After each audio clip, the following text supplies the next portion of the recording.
had a fine, cool day for traveling, but our road has been some sandy.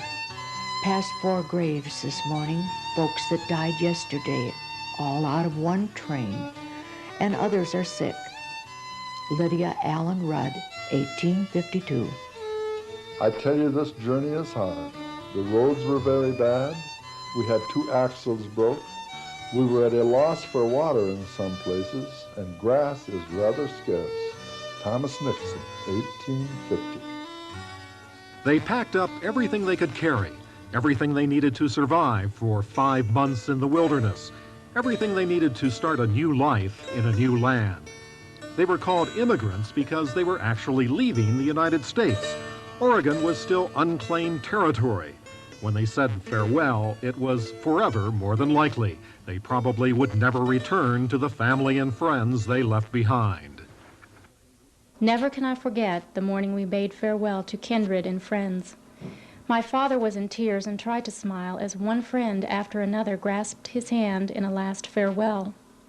Mama was overcome with grief. Virginia Murphy, 1846. Many left to escape a severe recession in the East. In Oregon, they hoped to find their fortunes. There was fertile land free for the taking. That was the attraction, the earthly paradise that was supposed to exist. And in some respects, it did turn out to be that good, but it took a lot of blood, sweat, and tears to get over there, across the land. Some of them, of course, went west for land. We know that some went west for gold, some for religious reasons, and some probably went west too, because if they didn't, they'd have found themselves swinging from a rope someplace. So the United States was convinced that it was its manifest destiny, which became a slogan, to own this land from the Atlantic to the Pacific Ocean. That destiny became reality thanks to the Oregon Trail and the determined immigrants who trekked halfway across the continent to the rainbow's end. With photographer Bill Kressler, Roger Wolf, 9 News Extra.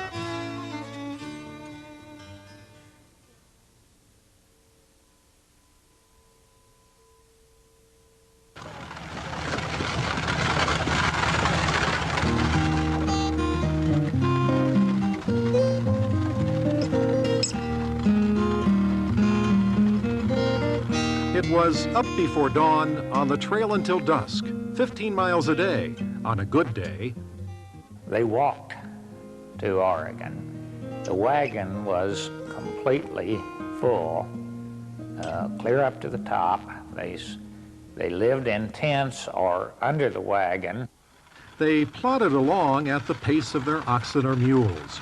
Few immigrants could afford horses. Besides, the Indians might steal a horse while they wouldn't bother with oxen. There were few days of high adventure. It was mostly monotony. life on the trail then was very, very dull. In fact, some of them wrote in their diaries they hoped the Indians did attack, just for a little bit of excitement out here. But the Indians rarely attacked. They were much more of a help than a hazard. The Indians out here on the prairies were a great assistance to the Pilgrims going west. The Indians had things that the Pilgrims really needed. They had some food, they had clothing and things like this, leather, buckskin, moccasins. And the Pilgrims, of course, they had things the Indians wanted: colored cloth, whiskey, tobacco, gunpowder, sugar, coffee, things like this. So there was a lot of trading going on out here. The conflicts were mostly between the immigrants themselves. Many wagon trains split up because of disputes about what route to follow or who should be in charge. The case of two guys going west and had a falling out, and at Fort Laramie they sawed the wagon in half, made two carts out of it. Weather was the greatest adversary to the immigrants. They encountered storms like they had never seen back east. Where a thunderhead rolls up from the west, you get a mighty gust of wind in front of it, and then it just pours, may even hail a little bit. They can come up very quickly and upset their wagons, their tents that most of them took along. One fellow wrote in his diary, the last I saw my tent, it was about 100 feet high and climbing at about a quarter of a mile away. So, When they weren't soaking wet, the immigrants were dry and dusty. And these huge trains would just start the dust billowing up. So nobody wanted to be the last in a single column of wagons, so they would spread it out across the train. But here on the bluffs above the North Platte in eastern Wyoming, all of the wagons were forced to follow the same path to avoid the marshy river bottom. The thousands of steel-rimmed wagon wheels that rolled up this hill carved a sandstone shrine on the Oregon Trail, an enduring monument to the immigrants who passed by on their way to the Rainbow's End. With photographer Bill Kressler, Roger Wolf, 9 News.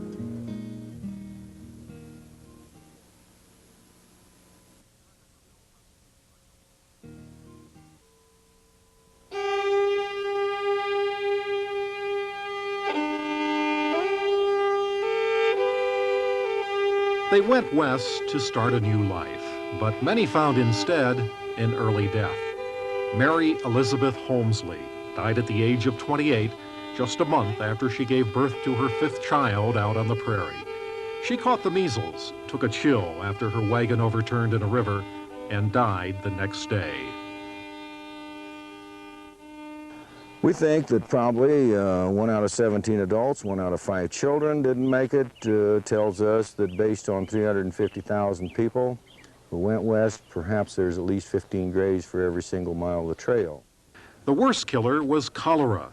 An epidemic broke out in 1849. On the trail, the germs were passed along at contaminated water holes. When they got that cholera, it didn't take long. Get up feeling fine in the morning and perhaps be in your grave at night. Thousands of immigrants died of cholera during the 1850s. After disease, the most common cause of death was accidents. Learning how to travel in rigs like this here with green broke or unbroke oxen and mule killed a bunch of them. Keeping those guns loaded killed a bunch of them. Crossing the rivers, lots of drownings. Being gored or kicked by oxen and mule caused lots of deaths. Few deaths were caused by Indians. Despite the image created by Hollywood, wagon trains were almost never attacked by Indians. The settlers were frightened of them, but without cause, as it turned out. More of the immigrants accidentally shot themselves than got shot by Indians. In 1856, a party of Mormons pulling handcarts across the prairie got caught in an early snowstorm. 77 of them froze or starved to death and are buried here. Most of the graves were never marked. There wasn't much time for ceremony or sentiment. The immigrants had to keep moving or they too might end up in a grave. And it wasn't just humans that lost their lives from the trials of the trail. One person wrote in the diary after seeing all the dead animals along the trail that some of them who had died right in the yoke or in the harness rolled them off the side and put a different one on. This person wrote in the diary and said, even a blind man could find his way all the way to Oregon just by following the stench of the dead animals along the trail. Some immigrants found the trail too hard, too dangerous, and turned back. But most persevered and pushed on to the Rainbow's End. With photographer Bill Kressler, Roger Wolf, 9 News Extra.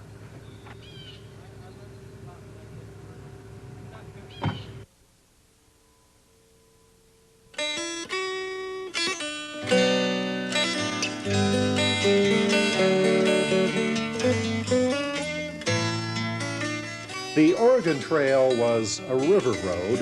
In those days, the plains were known as the Great American Desert, empty, dry, and forbidding. For the settlers, the rivers were lifelines. Of course, along the river, there was good feed. And they had to find that for their livestock. There was water. And this Platte River went exactly in the right direction. They followed the Platte River across Nebraska, the North Platte into Wyoming, then the Sweetwater toward the Continental Divide. While the rivers were a blessing, they could also be a curse. Crossing a river was dangerous and a lot of work. Sometimes they had to sink their wagons and use the wagon bed as a boat to get across, and using ropes to drag them across. Each time Everything had to be unloaded, spread out to dry, and then repacked. They had a constant problem with mules or oxen being swept away in swift water. Besides the rivers to guide them, there were landmarks along the way. The stony spire of Chimney Rock, one immigrant called it a great monument of nature. The towering sandstone cliffs of Scotts Bluff, to many settlers it looked like a fortress or a palace. Ayer's Natural Bridge, which was off the trail a couple of miles and became a pioneer tourist attraction. Independence Rock, where hundreds of immigrants stopped to chisel their names. Devil's Gate, a scenic gorge carved by the Sweetwater River. And Split Rock, a gun sight notch that guided the wagon trains for days.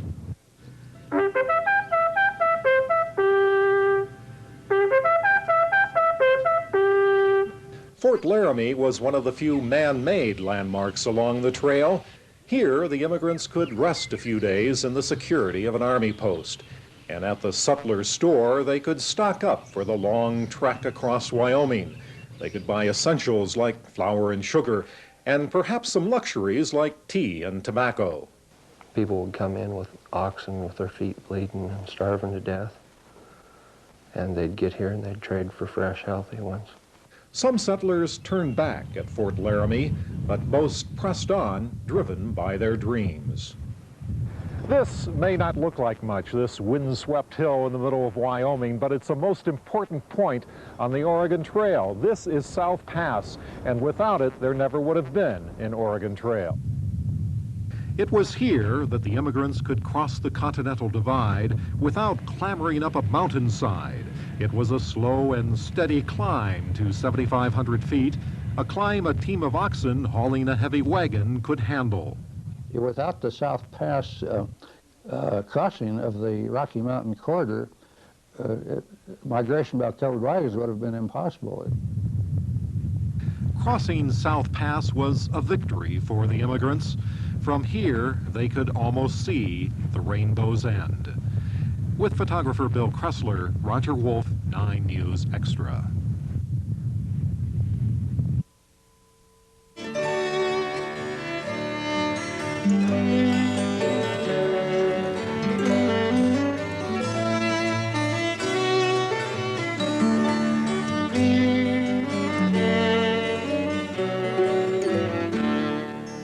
If you take the time to look and to listen, you can still see the shadows of the trail, hear the echoes of the wagon wheels.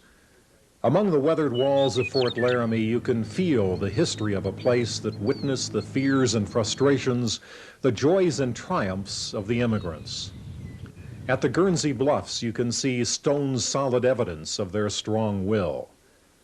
At Register Cliff and Independence Rock, you can see the names of real people who risked everything to cross the continent.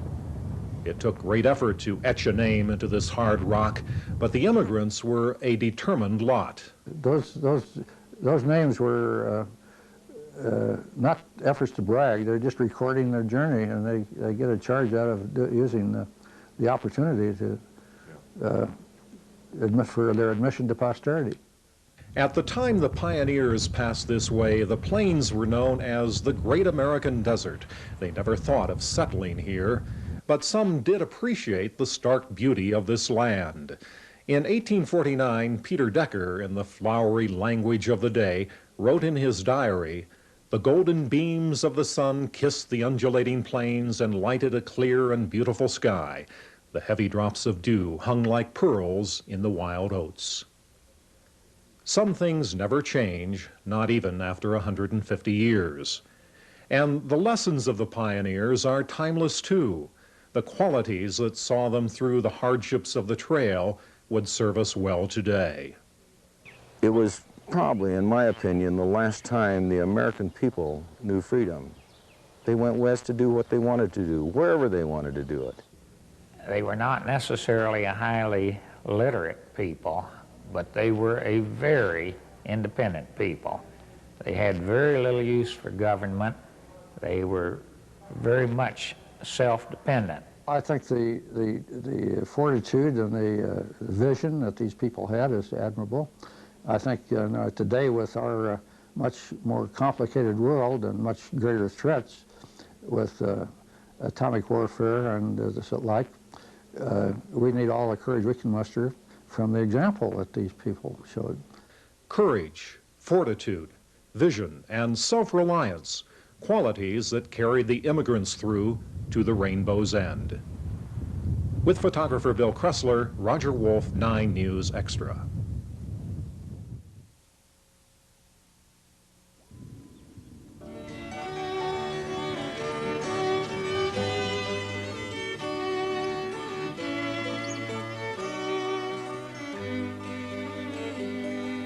Like a mirage, they come rolling over a hill, hauling history out of old books and onto a dusty road.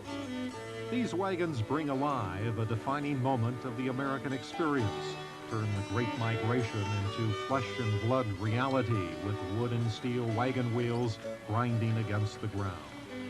Those who ride on these wagons have come to find some sense of the spirit that moved the immigrants across the continent 150 years ago. I don't know how they did it, but more woman than I am, but it's great. Well, I teach history, and just kind of wanted to see what it was like, what the people went through. And they have come to take this trek from across the country and from across the sea. From Germany, this couple came all decked out in pioneer garb. We want to get a feeling what ways they are going to go, and how difficult it was to go the way. It is a difficult way even today. The wagon train left Independence, Missouri on May the 2nd, a cold and rainy day. For hundreds of miles, they were plagued by bad weather. We were surrounded by tornadoes a couple of different times, watched them develop, hit the ground, been hailed on twice. So we've hit a lot of different kind of weather. The weather has improved since the wagons rolled into Wyoming, but there have been other challenges. These modern-day pioneers weren't threatened by Indians or epidemics, but they did have to contend with the dreaded bureaucrats. We constantly have to deal with permits, crossing your state lands, your Federal Bureau of Land Management lands, National Park Service, National Forest Service, then various landowner requirements, and crossing all of the highways and railroads. It took nearly 2 years of work to get this wagon train on the trail, but now it's traveled more than 1/3 of the 2,000-mile journey, and nothing's going to stop it from reaching Oregon. Oh yeah, definitely. Yeah, I'm sure we will. Probably won't be able to walk for a couple of days, but you know, it'll be worth all of that. They try to avoid towns and highways and stick as close as they can to the original trail. And on this stretch of Wyoming plains, surrounded by the scent of sage, without a bit of civilization in sight, it's easy to pretend these rolling wheels have turned back time. On the Oregon Trail with photographer Bill Kressler, Roger Wolf, 9 News.